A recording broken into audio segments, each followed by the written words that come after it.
जय हिंद। स्वागत है आप सभी का आपके अपने यूट्यूब चैनल अमृत एकेडमी पे।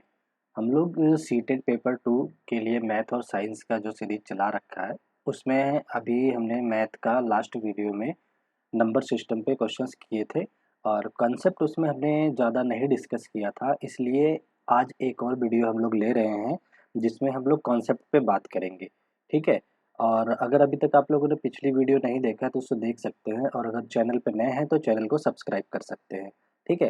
तो आज की वीडियो में हम देखिए नंबर सिस्टम में कौन सी संख्या क्या होती है, किसका डेफिनेशन क्या होता है, और कुछ इम्पॉर्टेंट क्वेश्चन भी लेंगे। और ये जैसे बहुत सारे इम्पॉर्टेंट टॉपिक हैं जिसके बारे में आज हम लोग डिस्कशन करेंगे। जैसे आप लोगों ने अगर प्रीवियस ईयर क्वेश्चन देखा होगा, वहाँ पे थ्योरी से रिलेटेड बहुत सारे क्वेश्चन पूछे जाते हैं। जैसे कई बार पूछा जाता है परिमेय संख्याओं का सम परिमेय संख्या से रद्द करने पर रिजल्ट क्या आता है, ऐसे बहुत सारे क्वेश्चंस बनते हैं।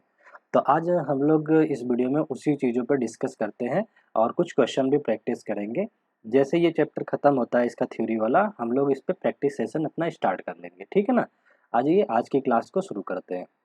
देखिए अगर हम बात करते हैं नंबर्स की, नंबर जिसे हम लोग संख्या कहते हैं हिंदी में। ठीक है।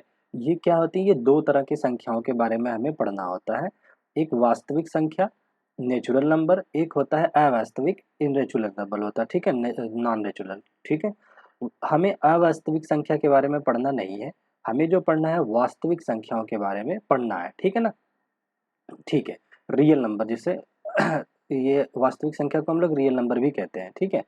देखिए रियल नंबर या वास्तविक संख्या के अंदर हमें क्या क्या पढ़ना है। एक तो हमें पढ़ना है नेचुरल नंबर क्या होते हैं, जिन्हें हम लोग प्राकृतिक संख्या कहते हैं, ये क्या होते हैं। दूसरा हमारा होता है होल नंबर क्या होता है, जिसे हम लोग पूर्ण संख्या कहते हैं। तीसरा इंटीजर्स क्या होते हैं। ठीक है। तो आ जाइए वास्तविक संख्या के अंदर हम लोग बात करते हैं सबसे पहले अपने नेचुरल नंबर की, जिसे हम लोग प्राकृतिक संख्या कहते हैं। तो देखिए प्राकृतिक संख्या क्या होती है, वो संख्याएं जिसकी मदद से हम लोग किसी वस्तु या किसी चीज की काउंटिंग कर सकते हैं, उन्हें हम लोग प्राकृतिक संख्या कहते हैं। ये संख्याएं एक से शुरू होता है, एक, दो, तीन, चार, पाँच, इनफाइनाइट तक ये नंबर्स जाते हैं। तो आप लोग आई थिंक समझ गए होंगे कि प्राकृतिक संख्या किसे कहते हैं। ठीक है ना। तो नेचुरल नंबर हमारे यही होते हैं जिनकी आसानी से हम लोग काउंटिंग कर सकें। ठीक। ये हमारा नेचुरल नंबर का कॉन्सेप्ट हो गया। अब उसके बाद पूछा जाता है होल नंबर क्या होते हैं, जिसे पूर्ण संख्या कहते हैं। ठीक है ना। देखिए होल नंबर क्या होता है, नेचुरल नंबर में जीरो और अगर हम काउंट कर लें तो उसे हम लोग होल नंबर कहते हैं। ठीक है ना।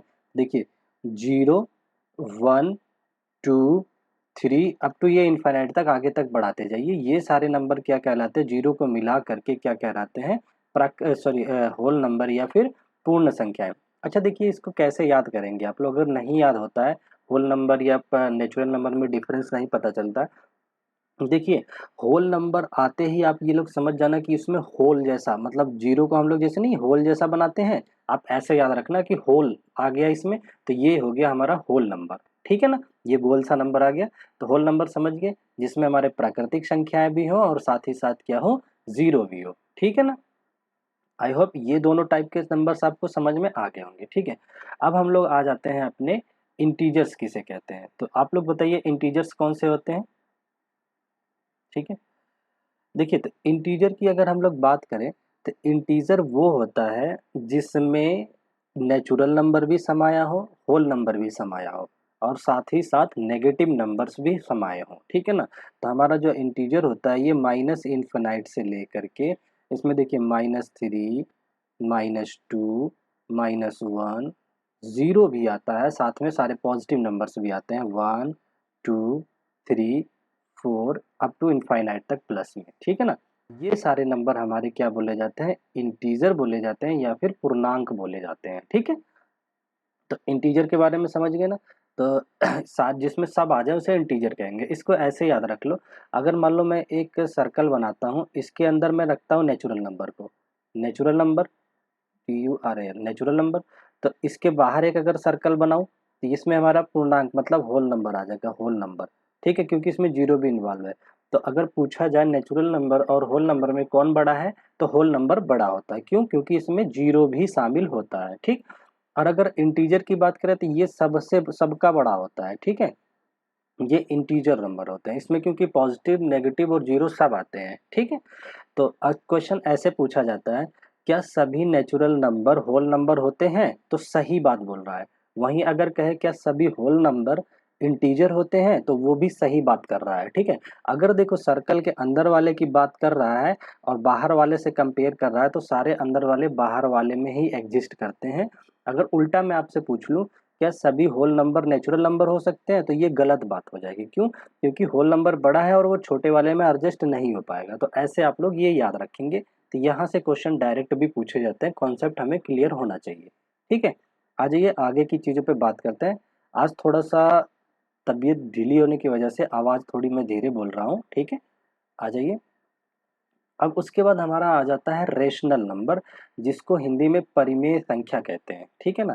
तो देखिए रेशनल नंबर क्या होता है, ऐसी दुनिया की सारी संख्याएं जिनको अंश और हर के फॉर्म में, मतलब पी बाई क्यू, इसको बोला जाता है। ऊपर देखो एक ये लाइन खींच दें अगर, ठीक है, एक सेकेंड, हाँ। ये अगर इस तरह से अगर मैं एक लाइन खींच दूं, ऊपर कुछ लिखूं, तो इसको बोला जाता है अंश, ठीक है। इसको बोला जाता है हर। इंग्लिश में बोले तो इसको न्यूमरेटर बोला जाता है, नीचे वाले को डिनोमिनेटर बोला जाता है, ठीक है ना। तो अब क्या कहता है इसमें, देखिए जिन संख्याओं को हम लोग p बाई क्यू के फॉर्म में लिख सकते हैं, उन संख्याओं को हम लोग परिमेय संख्या कहते हैं, ठीक है ना। अब ध्यान ये देखना होता है कि जो p और q होने चाहिए वो सारे पूर्णांक होने चाहिए। पूर्णांक कौन से होते हैं? अभी मैंने बताया इंटीजर्स। मतलब ये p और q नेगेटिव नंबर हो सकते हैं, पॉजिटिव नंबर हो सकते हैं, जीरो भी हो सकते हैं। बस q एक कंडीशन ये ध्यान रखना है कि जो नीचे वाला नंबर होगा वो कभी जीरो नहीं होगा, इसको छोड़ करके, ये एक एक्सेप्शन होता है, ठीक है ना। तो जैसे मैं अगर एक कोई नंबर लिखो, जैसे 1/2 लिख दूं, तो ये एक परिमेय संख्या को डिसाइड करता है, क्योंकि देखिए इसका न्यूमरेटर जीरो के इक्वल नहीं है, नॉट इक्वल टू जीरो, और न्यूमरेटर में कोई पूर्णांक है, ठीक है। तो ये हमारा क्या हो गया, एक परिमेय संख्या का उदाहरण हो गया, ठीक है। अच्छा, अब एक क्वेश्चन पूछा जाता है, क्या जीरो जो है हमारा परिमेय नंबर है, परिमेय संख्या है, मतलब रेशनल नंबर है जीरो? तो इसके बारे में अगर हम बात करें, तो देखिए जीरो को हम लोग 0/1 लिख सकते हैं। तो देखिए डिनोमिनेटर मतलब हर जीरो के इक्वल नहीं है, तो इसका मतलब ये कि परिमेय संख्या होता है। तो ये बात याद रखना कि जो जीरो होता है, संख्या जीरो होती है, वो एक परिमेय नंबर होता है, परिमेय संख्या होती है, ठीक है ना। अब हम आ जाते हैं, एक अपरिमेय संख्याएं कौन सी होती हैं? तो देखिए ऐसे नंबर जैसे कि जो रिपीटेड ना हो, इस तरह जैसे 1.023, इनका कोई अंत ना हो उन्हें, और सारे जो रूट वाली संख्याएं होती हैं, जो जो डायरेक्टली परिभाषित नहीं होती, जिनको हम पी बाई क्यू के, सिंपल सा ये याद रखना है, जिनको हम पी बाई क्यू के फॉर्म में नहीं लिख सकते हैं, वो हमारे इरेशनल नंबर होते हैं, ठीक है। जैसे रूट की वैल्यूज हो गई, ये भी इरेशनल में आती हैं, ठीक है। वहीं अगर हम पाई की बात करें, तो पाई भी एक इरेशनल या अपरिमेय संख्या होती है। अब यहाँ पे एक बात आप लोगों को याद रखना है कि पाई जो होता है, पाई की जो वैल्यू ली जाती है, ये लगभग बराबर होता है 22/7 के, ठीक है ना। अगर मैं बोलूँ कि यहीं अगर केवल कोई क्वेश्चन आपसे ये कर देता है कि 22/7 क्या है, तो आप लोग इसे परिमेय संख्या बोलेंगे, ठीक है ना। ये तो परिमेय होती है, क्योंकि इसको हम पी बाई क्यू के फॉर्म में लिख सकते हैं। लेकिन एग्जैक्ट अगर पाई की बात करें, तो ये अपरिमेय संख्या होती है, ठीक है ना। आई होप आप लोगों को ये बातें समझ में आ रही होंगी, ठीक है। तो अपरिमेय आप लोग समझ गए, परिमेय समझ गए। अब इस पे क्वेश्चन कैसे बनते हैं, हम लोग उस पर बात कर लेते हैं, ठीक है। आ जाइए आगे देखते हैं। देखिए इस तरह के क्वेश्चन पूछे जाते हैं कि दो परिमेय संख्याओं का योग क्या होता है। आपको ऑप्शन दे देगा, परिमेय, अपरिमेय, इस तरह से बहुत सारे ऑप्शन दे देता है। तो ये बातें आप लोगों को याद रखना है कि देखिए दो परिमेय संख्याएं अगर हैं, उनका सम या डिफरेंस किया जाता है, तो वो भी परिमेय ही आता है। जैसे एग्जाम्पल के लिए ले लीजिए, मान लो मैंने ले लिया 1/2 प्लस 2/3। इन दोनों को अगर आप ऐड करते हो, तो 3 और 2 का एलसीएम आ जाता है 6, और ये कितना आता है, 2 तिहाई 6 और 3 दूनी 6, 3 और 2 5, तो ये 5/6। अच्छा बताइए, ये भी तो पी बाई क्यू के फॉर्म में लिखा हुआ था, ये भी हमारा एक परिमेय संख्या हो गई, ठीक है ना। क्या हो गई? परिमेय संख्या ही रिजल्ट आता है। तो ये रिजल्ट बहुत पूछा जाता है, पेपर 2 में भी पूछा जाता है, 1 में भी कई बार थ्योरी कॉन्सेप्ट के उसमें लिख करके रिटन फॉर्म में पूछ लिया जाता है। तो ये याद रखना है। दूसरी बात आपको क्या याद रखनी है कि परिमेय को अपरिमेय के साथ जोड़ा या घटाया जाए, मतलब रेशनल को इर्रेशनल के साथ जोड़ा या घटाया जाए तो हमेशा इर्रेशनल आता है, मतलब अपरिमेय रिजल्ट में आता है। तो ये भी बात आपको याद रखनी है, ठीक है ना। तो ये याद रहेगा, परिमेय और अपरिमेय का डिफरेंस या एडिशन क्या होता है, अपरिमेय ही होता है। आप एग्जाम्पल लेकर के भी चेक कर सकते हैं, ठीक है। अब आ जाइए तीसरा अपना हम देख लेते हैं। देखिए अपरिमेय को अपरिमेय के साथ अगर जोड़ा जाए, अपरिमेय को मतलब इर्रेशनल को इर्रेशनल के साथ ही जोड़ा जाए तो जो रिजल्ट आता है वो परिमेय भी आ सकता है और अपरिमेय भी आ सकता है, ठीक है ना। तो दोनों पॉसिबिलिटीज होती हैं। मैं एक एग्जांपल लेके दिखा देता हूँ।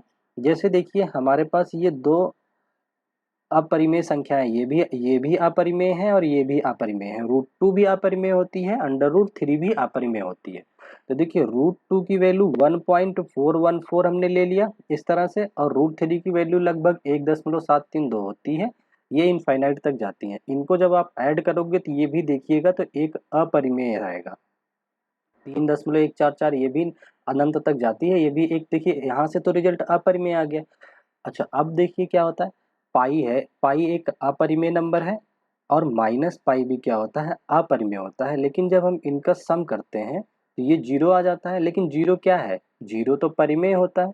इसीलिए कहा जाता है कि परिमेय संख्या सॉरी अपरिमेय संख्या का जोड़ और अपरिमेय संख्या के साथ परिमेय भी आ सकता है और अपरिमेय भी आ सकता है, ठीक है ना। इर्रेशनल प्लस इर्रेशनल, ये मे बी इर्रेशनल और रेशनल, दोनों ही रिजल्ट आ सकते हैं, ठीक है। आई होप यहाँ तक चीज़ें क्लियर हो गई होंगी। आगे कुछ टॉपिक और हैं, उनको भी डिस्कस कर लेते हैं। इस वीडियो में हम लोग ज़्यादा क्वेश्चंस की बात नहीं कर पाएंगे, ठीक है। अच्छा देखिए एक बार सीटेट के पेपर 2 में ये क्वेश्चन पूछा गया था, ट्विन प्राइम के बारे में पूछा गया था। बल्कि उसमें ये पूछा था कि 1 से लेकर के 100 तक कुल कितने ट्विन प्राइम या युग्म अभाज्य संख्याएं हैं। मैंने प्राइम नंबर पिछली वीडियो में बता रखा है, आप लोग वहां से पढ़ सकते हैं, ठीक है। हम बात करते हैं कि ट्विन प्राइम क्या होते हैं। देखिए अच्छा पहले तो मैं थोड़ा सा हिंट दे देता हूँ। प्राइम नंबर क्या होते हैं, जिनके केवल दो फैक्टर होते हैं। कौन, एक तो 1 और एक खुद वो संख्या, दो फैक्टर हो, ठीक है, उन्हें प्राइम नंबर बोलते हैं। ये दो से शुरू होता है, दो सबसे स्मॉलेस्ट इवन प्राइम नंबर होता है। 2 3 5 7 11 इस तरह से ये चलता है, ठीक है। ये प्राइम नंबर हो गए। अब इस पे मैं बात कर रहा था युग्म प्राइम, युग्म अभाज्य या ट्विन प्राइम। तो देखिए क्या इसकी परिभाषा होती है, दुनिया के ऐसे दो प्राइम नंबर जिनका अंतर दो हो, उनके बीच में केवल दो नंबर का अंतर हो। जैसे 3 और 5, ये भी देखिएगा तो प्राइम नंबर है और ये भी 5 भी प्राइम नंबर है।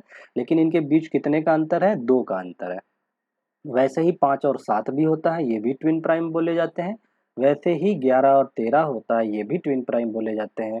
वैसे ही 17 19 हो गया, 29 31 हो गया, 41 43 हो गया, 59 61 हो गया और 71 73 हो गए।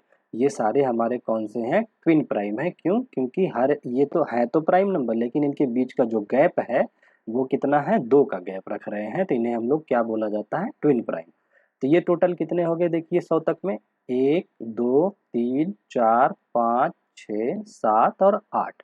तो 1 से लेके 100 तक कुल ट्विन प्राइम की अगर हम बात करें तो कितने होते हैं, 8 होते हैं। ये बहुत इंपॉर्टेंट है, याद रखना। ये PYQ में पूछा हुआ है, प्रीवियस ईयर देखेंगे तो वहां दिख जाएगा आपको, ठीक है। यहाँ तक की चीजें क्लियर हो गई। आ जाइए एक दो टॉपिक और है, उनको भी हम डिस्कस कर लेते हैं। देखिए अब क्या है, को प्राइम क्या होते हैं, सह अभाज्य संख्याएं। तो इनकी डेफिनेशन क्या कहती है, दुनिया की ऐसी दो संख्या जिनका कॉमन फैक्टर केवल 1 हो। अच्छा कॉमन फैक्टर का मतलब आप ये भी बोल सकते हो जिसका महत्तम समापवर्तक या HCF 1 हो, उन्हें हम लोग क्या बोलते हैं, को प्राइम या फिर सह अभाज्य संख्याएं। अच्छा एक बात ये भी ध्यान रखना, दो लगातार संख्याएं आपस में को प्राइम होती हैं।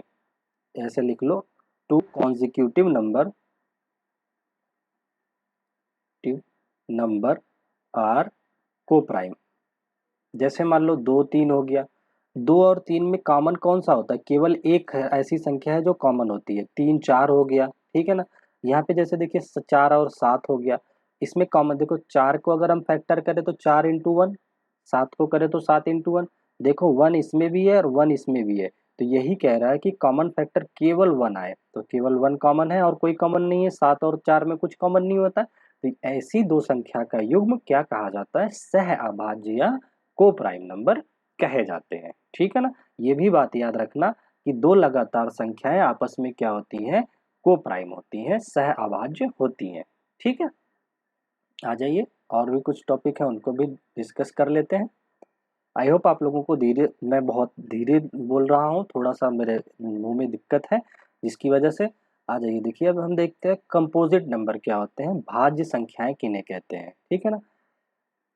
देखो भाज्य संख्याएं जिनका भाग, जिनमें सिंपल सी लैंग्वेज में आपको ये याद रखना है, जिनमें दो से अधिक फैक्टर हो, जिसके दो से ज्यादा फैक्टर होते हैं उन्हें हम भाज्य संख्या बोलते हैं। जैसे ये संख्या ले लिया 4, 4 के क्या क्या फैक्टर हो सकते हैं? 4 एक से भी कटता है, एक जो होता है दुनिया में सबका फैक्टर होता है, ये तो याद ही रखो।